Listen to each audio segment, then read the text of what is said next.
गौर से सुन लो कि तुम ला इलाहा इल्लल्लाह मोहम्मद रसूलुल्लाह के प्यारे कलमे को बदनाम करने वाले हो, ना कि अहमदी। अगर तुम अपने आप को हक पर समझते हो तो खुदा के हुजूर रो और फरियाद करो कि अल्लाह तुम्हारे लिए निशान जाहिर करे। लेकिन याद रखो कि इस ज़माने में खुदा ताला के इस फरिश्तादे और हज़रत सल्लल्लाहु अलैहि वसल्लम की आशिक सादिक के खिलाफ दुआएं और नाले भी हवा में उड़ जाएंगे। हज़रत मसीह मौऊद अलैहिस्सलातु वस्सलाम ने तमाम मुखालफीन को ये खुला चैलेंज दिया है कि मेरे पर बद्दुआएं खुदा ताला कभी नहीं सुनेगा। आप फरमाते हैं, मैं महज नसीहतन लिल्लाह मुखालिफुल उलमा और उनके हम ख्याल लोगों को कहता हूँ कि गालियाँ देना और बदजुबानी करना तरीके शराफत नहीं है। अगर आप लोगों की यही टीनत है तो खैर आपकी मर्जी, लेकिन अगर मुझे आप लोग काज़िब समझते हैं तो आपको ये भी तो इख्तियार है कि मसाजिद में इकट्ठे होकर या अलग अलग मेरे पर बद्दुआएं करें और रो रो कर मेरा इस्तेसाल चाहें। फिर अगर मैं काज़िब होऊंगा तो ज़रूर वो दुआएं कबूल हो जाएंगी और आप लोग हमेशा दुआएं करते भी हैं। लेकिन याद रखें कि अगर आप इस कदर दुआएं करें कि ज़ुबानों में ज़ख्म पड़ जाएं और इस कदर रो रो कर सजदों में गिरें कि नाक हिस जाएं और आंसुओं से आंखों के हल्के गल जाएं और पलकें झड़ जाएं और कसरत गिरिया वजारी से बिनाई कम हो जाए और आखिर दिमाग खाली होकर मिर्गी पड़ने लगे या माली खोलिया हो जाए, तब भी वो दुआएं सुनी नहीं जाएंगी, क्योंकि मैं खुदा से आया हूँ। जो शख्स मेरे पर बद्दुआ करेगा वो बद्दुआ उसी पर पड़ेगी। जो शख्स मेरी निस्बत ये कहता है कि उस पर लानत हो, वो लानत उसके दिल पर पड़ती है मगर उसे खबर नहीं। गुलाम अहमद की कादियान दारुल उलूम, कादियान दारुल उलूम, नारे तकबीर। आप फरमाते हैं, मेरी रूह में वही सच्चाई है जो इब्राहीम अलैहिस्सलाम को दी गई थी। मुझे खुदा से इब्राहीमी निस्बत है। कोई मेरे भेद को नहीं जानता मगर मेरा खुदा। मुखालिफ लोग अब बस अपने तईं तबाह कर रहे हैं। मैं वो पौधा नहीं हूं कि उनके हाथ से उखड़ सकूं। अगर इनके पहले और इनके पिछले और इनके जिंदे और उनके मुर्दे तमाम जमा हो जाएं और मेरे मारने के लिए दुआएं करें तो मेरा खुदा उन तमाम दुआओं को लानत की शक्ल बनाकर उनके मुंह पर मारेगा। देखो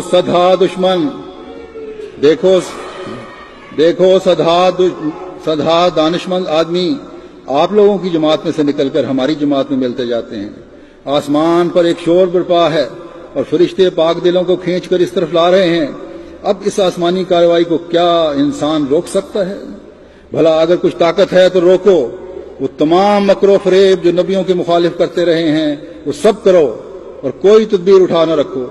नाखनों तक जोर लगाओ, इतनी बद्दुआएं करो कि मौत तक पहुंच जाओ, फिर देखो कि क्या बिगाड़ सकते हो।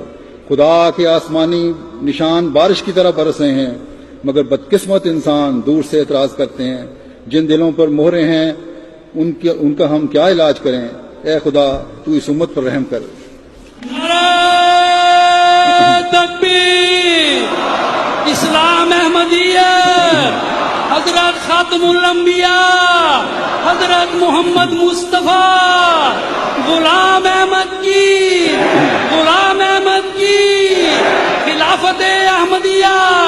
खिलाफत अहमदिया हजरत अमीर अल मोमिनीन, नारे तकबीर। मुखालिफीन अहमदियत और दुश्मनान अहमदियत के जालिमाना फेल इस बात का सबूत है कि वो दुआओं से और दलाइल से तो जमात अहमदिया का मुकाबला नहीं कर सकते। अंबिया के मुखालिफीन का रवैया अपनाते हुए ताकत और हुकूमत से मुकाबला करें। बस जिस हुकूमत और ताकत का तुम्हें ज़ोम है उसका इस्तेमाल भी कर लो, बल्कि गुज़श्ता 121 साल से कर रहे हो। क्या इस मुखालफत से अहमदियत के कदम रुके हैं? अहमदियत तो हर जहत और हर सू फैलती चली जा रही है। हर मुखालफत के बाद सईद फितरत अहमदियत की तरफ मुतवज्जह होते हैं। इस ताज़ा जुल्म के बाद भी कई सईद फितरत इस हवाले से ही अहमदियत यानी हकीकी इस्लाम की आगोश में आए हैं। लाहौर के वाक़े के बाद काफ़ी बैतें भी आ रही हैं इस वाक़े को देख सुनकर। اس واقعے کے بعد یہ فتنہ و فساد پیدا کرنے والا ٹولہ جو ہے مخالفت اور گھٹیا زبان کے استعمال میں مزید بڑا بھی ہے. اس کے باوجود لوگوں کی توجہ پیدا ہو رہی ہے. ٹی وی پروگراموں میں بغیر کسی روک ٹوک کے ان کی بریدہ دہنی کے پروگرام دکھائے جاتے ہیں، اور اگر کسی ٹی وی چینل نے احمدیوں کو وقوع کی روشنی میں حقائق پیش کرنے اور پاکستان کی تعمیر میں جماعت احمدیہ کے کردار کے بارے میں روشنی ڈالنے کے لیے بلانے کا اظہار کیا تو یا ملا کے خوف سے یا حکومتی ادارے کے خوف سے اس پروگرام کے کرنے کی اجازت نہیں ملی، یا خود ہی بعد میں کہہ دیا کہ ہمیں اجازت نہیں. اس لیے کہ ان کو پتہ ہے کہ قوم کی آنکھوں پر جو ان نام نہاد علماء کے غلط پروپیگنڈے نے پردہ ڈالا ہوا ہے، احمدیوں کا موقف سامنے آنے پر یہ پردہ چاک ہو جائے گا. جن کی احمدیوں کو گالیاں دینے اور مسیح موعود علیہ الصلوۃ والسلام کے خلاف گھٹیا زبان استعمال کرنے کی وجہ سے روزی لگی ہوئی ہے، وہ روٹی بند ہو جائے گی ان کی. بس یہ نفس پرست ملا ہیں جنہوں نے بدقسمتی سے پاکستانی حکومتوں کو یرغمال بنایا ہوا ہے، اور حکومتیں بھی اپنا الہ، اپنا معبود ان ملاؤں کو سمجھتے ہوئے آنکھیں اور کان بند کر دیتی ہیں. جماعت احمدیہ عالمگیر، جماعت احمدیہ عالمگیر، MDA